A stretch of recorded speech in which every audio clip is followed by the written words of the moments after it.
handling, kalian harus berada tepat di dekat dengan lembar pesan telepon. Gunanya apa, Bu? Lembar pesan telepon ini adalah gunanya untuk mencatat pesan atau mencatat apa yang penelpon bicarakan. Jadi tidak serta-merta kalian harus mengingat, oh ini, gak ada pakai dicatat. Emangnya kalian cenayang yang bisa ingat, yang bisa flashback, ngeliat yang sebelumnya kan nggak bisa. Makanya itulah gunanya catatan. Ada dua macam catatan, ada block note, ada lembar pesan telepon. Block note ini biasanya digunakan kalau misalkan kita lupa membawa lembar pesan telepon, maka kita tulis dulu di block note. Tapi dengan dengan catatan hampir sama isinya dengan lembar pesan telepon, jadi harus komplit. Nah, apabila ada penelpon, pernah nggak Ibu contohkan kelas 10 telepon? Belum ya? Adakah? Pernah sekali Ibu doang ya mencontohkan gitu ya? Adalah? Ada? Oke. Nah, ketika menerima telepon tidak boleh menggunakan salam secara agama ya, karena kita tidak tahu ketika kita menerima telepon orangnya beragama apa. Jadi tidak diperkenankan menggunakan salam dari agama masing-masing. Paham ya? Itu dulu yang pertama. Terus yang kedua, ketika mengangkat telepon menggunakan tangan sebelah kiri, tangan sebelah kanan untuk mencatat. Kecuali yang kidal. Kalau yang kidal mau nggak mau dia harus mengangkat pakai tangan kanan, mencatat dengan tangan kiri. Tapi bagi yang tidak kidal, maka angkat sebelah kiri, catat sebelah kanan, ya. Dan seorang sekretaris yang benar biasanya menggunakan tas handbagnya itu di sebelah kiri. Karena apa? Kalau kalian pakai tangan kanan, ketika mau menulis, jatuh tangannya ikutan kan tasnya turun. Sedangkan tangan kanan kita buat menulis. Makanya ketika kalian pakai tas lempang, itu usahakan tasnya itu berada di sebelah kiri. Gitu. Atau tas yang di waist bag itu juga di sebelah kiri. Gitu. Ya. Oke.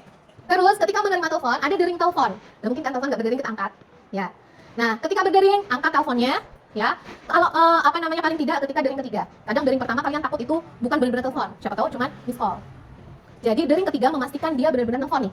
Baru kalian angkat dengan menggunakan selamat pagi, selamat siang, selamat sore, selamat malam. Kalau sampai malam kerjanya. Tapi kalau tidak sampai malam, malamnya nggak usah dipakai, ya. Jadi contoh misalkan seperti sekarang, dering ketiga angkat teleponnya, terus bilang selamat siang dengan Tari dari SMK Negeri 1 Tanjung. Ada yang bisa kami bantu? Atau ada yang bisa saya bantu? Terus dari pihak penelpon, nanti kan ngasih tahu. Misalkan saya ini nih mau bicara sama pimpinan Anda. Apakah pimpinannya ada di tempat atau tidak ada? Terus kalian bilang, baik, mohon maaf Bapak atau Ibu, misalkan yang omongan kita nggak tahu nih nanti yang kita terima Bapak atau Ibu. Kalau misalnya Ibu, mohon maaf Ibu, direktur kami sedang tidak ada di tempat. Bolehkah saya tahu dengan siapa saya berbicara? Jadi ngomongnya dengan siapa saya berbicara, bukan siapa Pian. Siapa nama Anda? Bukan seperti itu. Siapa nama Anda? Anda dari perusahaan mana? Bukan. Tapi dengan siapa saya berbicara. Nah, setelah itu dia nanti akan menjelaskan saya dari perusahaan saya ini, nama saya ini dari perusahaan ini. Baik, karena pimpinan tidak ada di tempat, apakah Ibu mau menelpon kembali atau meninggalkan pesan? Di block note, di lembar pesan telepon, di situ kan ada centang-centangan. Kalau misalkan dia mau telepon kembali, itu bisa dicentang telepon kembali. Ya, kalau dia tidak telepon kembali, berarti dia meninggalkan pesan. Maka pesannya ditulis di lembar pesan telepon. Ya, di bagian pesan.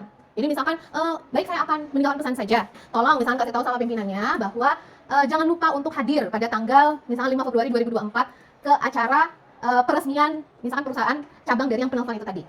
Nah, kalian jangan stuck cuma sampai di situ lalu bilang, oh baik nanti pesannya akan saya sampaikan. Apakah ada yang disampaikan lagi? Jangan seperti itu. Tapi kalian tanyakan, mohon maaf Ibu, boleh saya tahu tempat pelaksanaannya di mana, jamnya berapa? Makanya ketika kalian nerima telepon, kalian harus cermat. Cermatnya apa? Apa sih yang belum disampaikan penelpon yang kalian harus tahu? Kan kayak tadi dia cuma bilang jangan lupa ya hadir ke acara peresmian itu doang kan? Nah, kalian harus peka dengan acara peresmiannya di mana?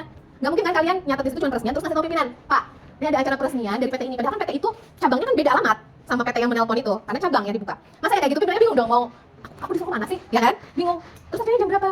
Kan bingung juga pimpinannya. Makanya ketika menerima telepon kalian harus cermat, secara cermat mendengarkan apa yang kurang dari itu gitu. Apa yang kurang dari pesan penelpon.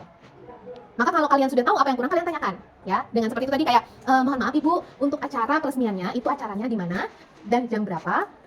Nah, setelah itu kan dijawab, tempatnya di sini, jamnya di sini. Baik Ibu, apakah boleh saya minta nomor telepon untuk konfirmasi kesediaan pimpinan hadir dalam acara tersebut. Nah, terus dikasih nomor telepon, kamu ulangi nomor teleponnya. Setelah dia ngomong nomor teleponnya sekian, ulangi nomor teleponnya. Baik Ibu, saya ulangi nomor teleponnya sekian, apakah benar? Terus dari pihak itu langsung bilang, oh iya benar. Baik Ibu, nomor teleponnya saya simpan guna untuk konfirmasi apakah pimpinan saya nanti bisa berhadir ke acara Ibu. Seperti itu. Apakah ada pesan yang ingin disampaikan lagi? Terus kata beliau tidak ada. Terus kalian bilang, baik Ibu, terima kasih, selamat siang. Tutup deh. Gitu. Nah, itu kalau misalkan pesan teleponnya adalah acara. Beda lagi kalau kalian nanti menerima telepon komplain, marah-marah langsung. Seorang sekretaris sebagai penerima telepon, semarah apapun pelanggan, jawabnya tetap sambil tersenyum. Gitu. Walaupun dalam hati, mau ke ibu-ibu ini. Nah, walaupun dalam hati seperti itu, tapi kalian harus mencari solusi. Misalkan, selamat siang dengan selamat siang, SMK 1 Tanjung dengan Tari ada yang bisa saya bantu. Selamat siang. Saya mau komplain langsung gumamai. Kamu sebagai penerima telepon, sebagai sekretaris jangan langsung emosi juga. Tapi mohon maaf sebelumnya Ibu atas kesalahan dari perusahaan kami. Kami akan memperbaikinya dan akan memberitahukan pada pihak yang membuat Ibu merasa tidak nyaman. Itu dulu, jangan kalian tidak memberi solusi menenangkan. Ibarat tuh kalian itu sebagai sekretaris menyiram pakai banyu, karena api tadi disiram dulu pakai banyu supaya kada berapi-api lagi. Itu.